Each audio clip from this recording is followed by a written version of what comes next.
एक बार की बात है, महात्मा बुद्ध के शिष्य आनंद कहीं जा रहे थे। रास्ते में उन्होंने देखा कि एक अधेड़ व्यक्ति एक चट्टान पर बैठा रो रहा है। वे उसके पास गए और बोले, क्या बात है वत्स, तुम कौन हो और क्यों रो रहे हो? आनंद की बात सुनकर उस व्यक्ति की सिसकियां थम गईं। वह अपने आंसू पोंछता हुआ बोला, मैं पास के गांव का रहने वाला एक बदनसीब व्यापारी हूं। मैं जो भी काम करता हूं वह बिगड़ जाता है। व्यापार के चक्कर में मैंने अपनी पत्नी के गहने गंवा दिए। मैंने अपने परिवार को भी खो दिया, यहां तक कि मेरा घर भी गिरवी पड़ा है। मुझे तो लगता है कि मैं किसी काम का नहीं हूं, मेरी किस्मत ही खराब है। उसकी बात सुनकर आनंद बोले, तुमसे किसने कहा वत्स कि तुम्हारी किस्मत खराब है? जरा मैं भी तो जानूं कि तुम्हारी किस्मत में क्या खराबी है। वह व्यक्ति बोला, पहले मैं खेती करता था, पर हर साल उसमें घाटा होता था। कभी सूखा पड़ जाता तो कभी ज्यादा बारिश के कारण फसल बर्बाद हो जाती। इससे परेशान होकर मैंने व्यापार करने का निश्चय किया। मैंने पत्नी के गहने बेचकर अपना व्यापार शुरू किया, लेकिन मेरा व्यापार नहीं चला। शुरू शुरू में परिवार वालों ने मेरा साथ दिया, लेकिन जैसे जैसे मुझे नुकसान होने लगा, मेरे परिवार वाले भी मुझसे दूर हो गए। मैं यह सब उनके लिए ही कर रहा था, लेकिन अब वे लोग मुझे देखकर नजरें फेर लेते हैं और मुझे ही मेरे परिवार की दुर्दशा का जिम्मेदार ठहराते हैं। उस व्यक्ति ने एक लंबी सी सांस ली और फिर बोला, मेरा एक मित्र है, उसने भी मेरे साथ अपना व्यापार शुरू किया था। उसका व्यापार अच्छा चल रहा है। वह जब भी मेरे घर आता है तो अपनी सफलता की कहानियां सुनाता है।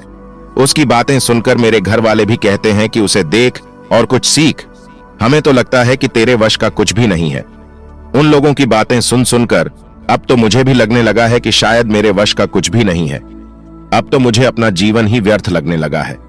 मेरे मन में ख्याल आता है कि अपना जीवन समाप्त कर लूं। मैं यहां आया भी इसी इरादे से था, लेकिन हिम्मत नहीं कर पाया, इसीलिए यहां एकांत में बैठा विलाप कर रहा था। आनंद बोले, ओह, तो ये बात है। वैसे क्या तुम इसके अलावा कुछ और भी कहना चाहते हो? उनकी बात सुनकर वह व्यक्ति बोला, एक ओर मेरा हर काम खराब हो जाता है, दूसरी ओर मेरा मित्र है जो हर समय मुझे नीचा दिखाने का प्रयत्न करता रहता है। मुझे समझ में ही नहीं आता है कि मैं क्या करूं। आनंद बोले, क्या तुम अपने मित्र की बातें सुनकर दुखी हो जाते हो? हां, मैं उसकी बातें सुनकर स्वयं दुखी हो जाता हूं। उस व्यक्ति ने जवाब दिया है, लेकिन अगर ऐसा करते समय तुम्हें लगता है कि तुम दूसरों के लिए कर रहे हो तो तुम दुखी रहोगे, और अगर तुम्हें लगता है कि तुम अपने लिए कर रहे हो तो तुम खुश रहोगे, क्योंकि जब तुम अपने लिए कुछ अच्छा करते हो या करना चाहते हो तब तुम्हें सांत्वना की जरूरत नहीं पड़ती है। आनंद की बातें सुनकर उस व्यक्ति के चेहरे के भाव बदल गए।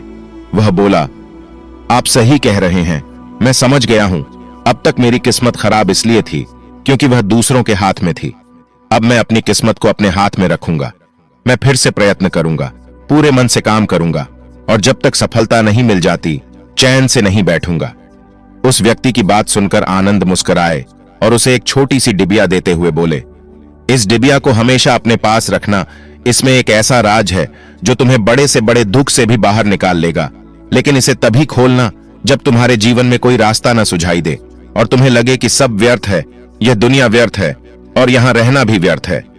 उस व्यक्ति ने आनंद को धन्यवाद दिया और डिबिया को लेकर चला गया।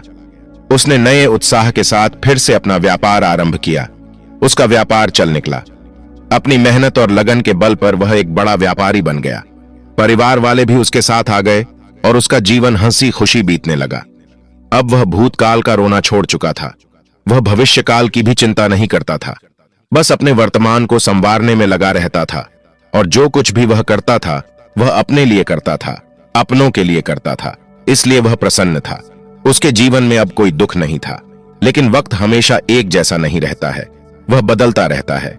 उसके जीवन में भी बदलाव आया। एक दिन उसके राज्य पर पड़ोसी राजा ने चढ़ाई कर दी। उसने इस राज्य पर अपना कब्जा कर लिया। उसके सैनिकों ने चारों ओर लूट मार मचा दी। उन्होंने व्यापारी का सारा धन लूट लिया। उसके घर में आग लगा दी। जान बचाने के लिए उसे अपने परिवार के साथ वहां से भागना पड़ा। वह व्यक्ति अपने परिवार के साथ कई दिनों तक इधर उधर भटकता रहा।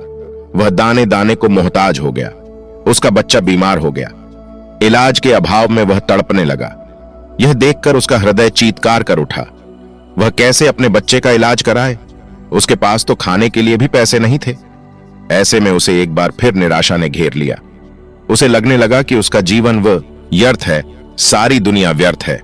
किसी भी बात का कोई मतलब नहीं है। भले ही आप जीवन में कितना भी कुछ कर लो, कितनी भी सफलता हासिल कर लो, पर अंततः यह जीवन समाप्त ही होता है। तो फिर ऐसे में जीवित रहने का क्या फायदा? इससे तो अच्छा है कि वह अपना जीवन समाप्त कर ले। लेकिन तभी उसके दिमाग में आनंद की दी हुई डिबिया कौंध उठी। उसने उत्सुकता के साथ उसे खोला। डिबिया के भीतर एक पर्ची रखी हुई थी। पर्ची पर कुछ लिखा हुआ था। उसे पढ़कर उसकी आंखों के आगे छाया निराशा का अंधेरा छंट गया और वह मुस्कुरा पड़ीढ़ा पर्ची पर लिखा हुआ था, यह समय भी बीत जाएगा। उसने डिबिया को अपनी मुट्ठी में भींच लिया और एक नई शुरुआत के लिए उठ खड़ा हुआ। दोस्तों, अगर आप भी ऐसी ही परिस्थिति से गुजर रहे हैं तो निराश न हो। अपने अतीत पर शोक मत करें, न ही भविष्य की चिंता करें। अपने वर्तमान को जिएं और उसे बेहतर बनाने के लिए सच्चे मन से प्रयत्न करें। यकीन जानें, जल्दी ही आपकी किस्मत भी बदलने वाली है। तो दोस्तों, आपको ये कहानी पसंद आई तो एक लाइक अवश्य करें। और आपको यह कहानी कैसी लगी हमें कमेंट करके जरूर बताना। और ऐसे ही और कहानी के लिए सब्सक्राइब का बटन जरूर दबाएं।